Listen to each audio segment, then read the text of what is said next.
Կենտրոնի եթերում անցուդարձն է, եկեք միասին ու կարճ ամփոփենք օրվա կարևոր իրադարձությունները Հայաստանից ու աշխարհից։ Բարի երեկո։ Մարմարիկի երկուամյա փոքրիկին գտնել չի հաջողվում, փրկարարներն ու գյուղացիները տակնու վրա են անում տեղանքը, սակայն արդյունք դեռ չկա։ Հույսները չեն կորցնում, շունչները պահած, լավ լուրի են սպասում։ Ներքին գործերի նախարարի խոսնակ Նարեկ Սարգսյանը մանրամասներ է ներկայացրել ծնողների ստացած տարօրինակ զանգերի մասին։ Զանգարել են հարազատներին եւ երեխայի լացի ձայն են միացրել, այս մասով ոստիկանությունը ներքին գործերի նախարարությունը ինչ է պարզել։ Նշված զանգի հետ կապված կարող եմ ասել, որ ոստիկանությունը անմիջապես պարզել է զանգահարողի ինքնությունը, հայտնաբերել են զանգահարողին եւ դեպքը որևէ կապ չունի երեխայի կորելու հետ։ Զանգահարողը երեխա է եղել, որը անմիտ քայլ է արել։ Գնչուների գյուղում հայտնվելու մասին էր խոսք գնում, այս մասով ինչ կփոխանցեք, պարոն Սարգսյան։ Նույնը կարող եմ ասել այդ տեղեկության հետ կապված նույնպես այդ ծնողների կողմից նշված ժամի դերությամբ այդ փողոցում եղած բոլոր անձինք,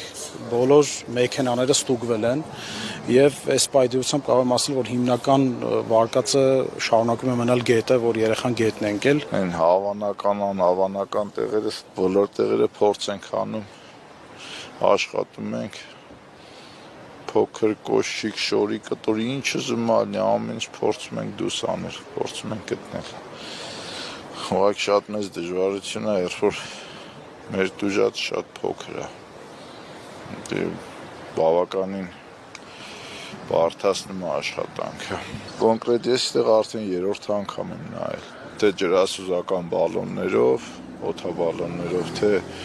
նենց որտեղ ոնց պետք է այդ ձև եմ նայել, որտեղ ինչ գործիքով պետք է այդ ձև նայել ենք։ Հնարավորինս մանրամասես ուժեղ ոսկը, որ կա տեղել միջև նենց արեցինք, որ կարեցա մտնեմ տեղես վտանգավոր տեղել, որ մտածում էինք կարա ինչ-որ պահող տեղեր մի բան, իրականում պահող տեղեր բաներ շատ կար, բայց որ սաղ մանրամասն նայեցին, հնարավորինս արեց, բայց տեղ չէր։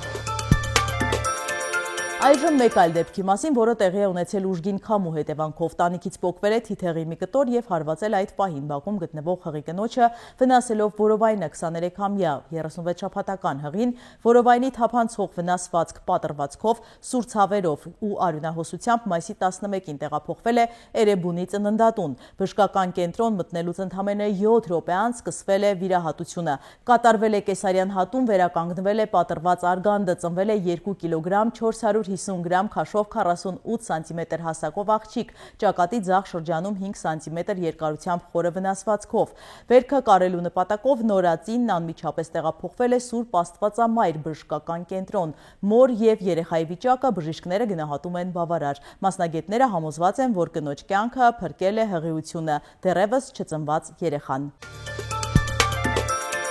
Թագուհի Թովմասյանը 3 բնակարան ունի, 4-րդն էլ պատրաստվում է գնել, լուրը անձամբ է հայտնել, ասել է, որ դրանք ձեռք է բերել հիպոթեքով։ Մինչև այս ամենը խոսել է նա նիստերի դահլիճում դիմել է հակակոռուպցիոն կոմիտեի նախագահին, հարցրել, թե ինչպես է Հայկ Կոնջորյանի կնոջ աշխատավարձը տարեց տարի ավելացել։ Ես ունեմ 2 բնակարան, որը իմն է եղել մինչև իմ ամուսնանալը, ամուսնանալուց հետո ամուսնուց հետ մենք գնել ենք եւս 1 բնակարան։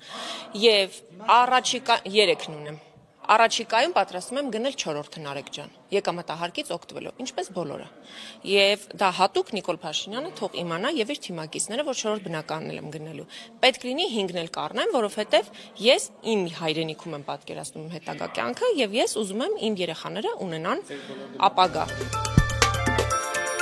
Արման Եղոյանին այսօր նյարդայնացրել է լրագրողների հարցը կապված վարչապետի իմպիչմենտի հետ։ Նա բավականին երկար լեզվակռվի մեջ է մտել 4-րդ իշխանության ներկայացուցիչների հետ։ Հիմա դուք ստացել եք։ Ուղղակի հարցում եք ստացել եք Չաղաքացի Գարվազարյանի նամակը։ Դուք գիտեք այդ հարցի պատասխանը, ինչ եք այդ հարցը։ Պատասխանել եք, ստացել, բայց ինչ եք։ Եվ ինչ եք արձագանքել։ Որևէ ձևով Քննարկեք դիմումը այդ որ ձեզ ուղղվել է նամակը, որ ինչ է կարել, շփվել եք։ Հիմա ռեալիթի շոու է կազմում։ Չէ, հաստատ եք խնդրում։ Եթե քաղաքացի ձեր նամակ ողել, այդ նամակի ճակատագիրը չհասկանաք, ինչ է կարել այդ նամակը։ 4 տարի այս քաղաքը 6 տարի այս քաղաքացիների նամակներ են գրում։ Ո՞ր մեկի մասին։ Էդգար Ղազարյանի նամակը։ Ձեզ թվում է մյուս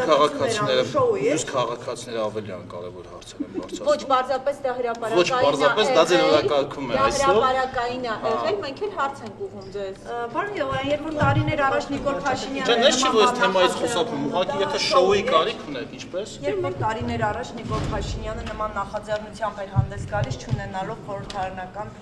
մեծամասնություն, շոու էր անում։ Նիկոլ Փաշինյանը շոու չէր անում։ Տեսախցիկները ֆիքսել են, որ Թրամփը չի խմել սաուդյան թագաժառանգ Բեն Սալմանի հյուրասիրած սուրճը։ Ահա կադրերը։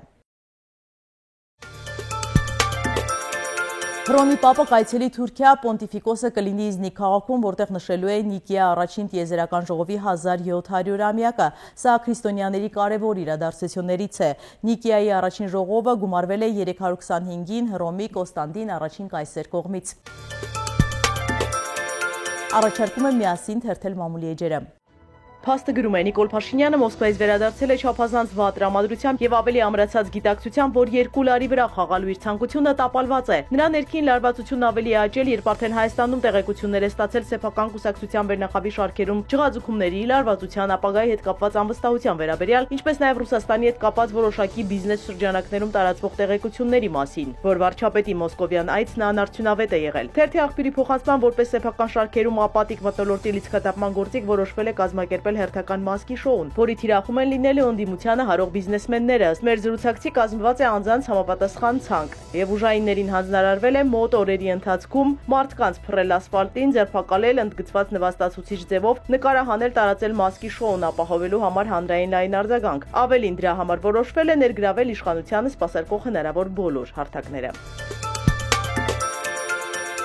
Հրապարակը գրում է, թեպետ Նիկոլ Փաշինյանն ու իր թիմակիցները պատե առիթներով վստահեցնում են, որ ԿՊՕ-ում թևեր եւ ճյուղեր չկան, հաշտ եւ համերաշխ թիմ են, սակայն իրականությունն այլ է։ Շաբաթ օրը Փաշինյանը Սյունիքում մասնակցել էր նաեւ գեղանկարիչ Հրանտ Դանիելյանի արվեստանոց-թանգարանի բացմանը։ Նկարչի որդին ԿՊԱ-ական պատգամավոր Դավիթ Դանիելյանն է, սակայն միջոցառմանը ներկա չէր Սյունիքի մարզպետ Ռոբերտ Ղուկասյանը, որը չնայած օդանավակայանում դիմավորել էր Փաշինյանին, սակայն նրա հետ չէր գնացել բացմանը, քանի որ ըստ լուրերի պատգամավորը նրան չէր հրավիրել Հոր թանգարանի բացմանը։ Երեք Դանիելյանին հարցրեցին այդ մասին, նա չպատասխանեց մեր հարցին, հրավիրել էր արդյոք մարզպետին։ Իսկ միջոցառմանը ներկա էին անգամ համայնքապետերը Գևորգ Փարսյանը, Արուշ Արուշանյանը, Մանվել Ֆարամազյանը։ Բանն այն է, որ տևական ժամանակ է Դանիելյանն աչք ունի մարզպետի աթոռի վրա եւ իր հովանավոր վարչապետի աշխատակազմի ղեկավար Արայիկ Հարությունյանի միջոցով փորձում է հասնել դրան։ Նրա եւ գործող մարզպետի հարաբերությունները լարված են։